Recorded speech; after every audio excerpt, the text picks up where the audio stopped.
As we know, the women's event will extend to 2 weeks and the draw will be expanded to 96 for the first time. What efforts did you make?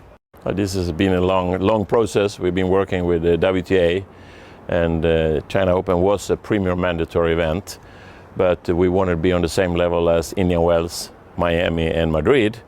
So we had been in discussions with WTA about that, and then after long negotiations and discussions, what happened, they decided that from this year we should be a 96 draw, 2 weeks, and also gives the tournament a higher status and gives a better chance for the spectators to have an opportunity to see the big players. And on the men's side, former world number ones and Grand Slam champions Carlos Alcaraz and Daniel Medvedev have announced their participation at this year's event. Why do you think the top stars are attracted to the tournament? I think there are a lot of things. I mean, those guys that came last year, that was the first time they came to China. They had never been in China before, so they didn't know anything. They heard about China and the other players told them. And I think when they came here, it was a big surprise for them. And then they came to the site, and I think they couldn't believe what they saw. We are now standing here in the VIP building, which was built for last year, with a possibility for the players to eat and dine, and to have the possibility to rest in the player lounge here. And then on the other side, in the Diamond Court, everything was upgraded last year. There was a new gym, the locker rooms were fixed, all the player facilities were upgraded and refurbished from the year before. So I think when they came here and they saw that, they realized that this is a really big tournament with tremendous facilities. So I think the players, they were so surprised positively to come to China and see how the tournaments are run here. The level of professional tennis in China is getting higher and higher. On the women's side, we have Zheng Qinwen, who's world number 7 and just reached the Australian Open final. On the men's side, we have Zhang Zhizhen, Wu Yibing and Shang Juncheng. So what are the reasons behind this improvement?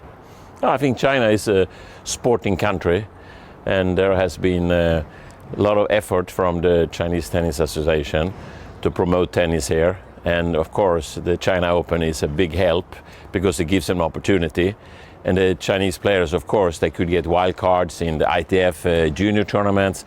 They could get wild cards in the ATP 250, 500, and now they get wild card into these tournaments. And they have now improved the ranking so well. So now we have 7 Chinese women in the top 100, and the men are coming more and more. I think China is a big sporting country, where sport is very important for society and for the families. I think it's important that the kids are doing something and whatever they play. But I think tennis has grown a lot here, and I can see even a bigger growth now because there are more tennis clubs, there are more tennis courts, and the tennis is more accessible for people. There are more and more ATP tournaments coming into China. What do you think it means? I think that the ATP and WTA have realized that China is a huge growth market, and therefore it's good to have tennis tournaments here. And the companies that are associated with the tennis tournaments, they realize that this is also a very big market for everything from tennis balls to tennis rackets to tennis clothing and other products they can sell at the tournament. So I think that the world has realized that sport is important in China, and also that the events are very well organized.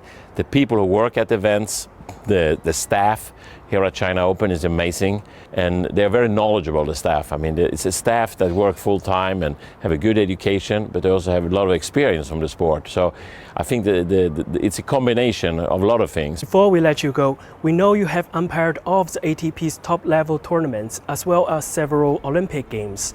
Could you please tell us what can we expect? Djokovic is missing an Olympic gold medal, so he's going to do anything to win it. But the competition is going to be very tough. Right now on the men's side, there is Alcaraz, there is Sinner, there's Medvedev, there's Rune, there's a lot of guys coming.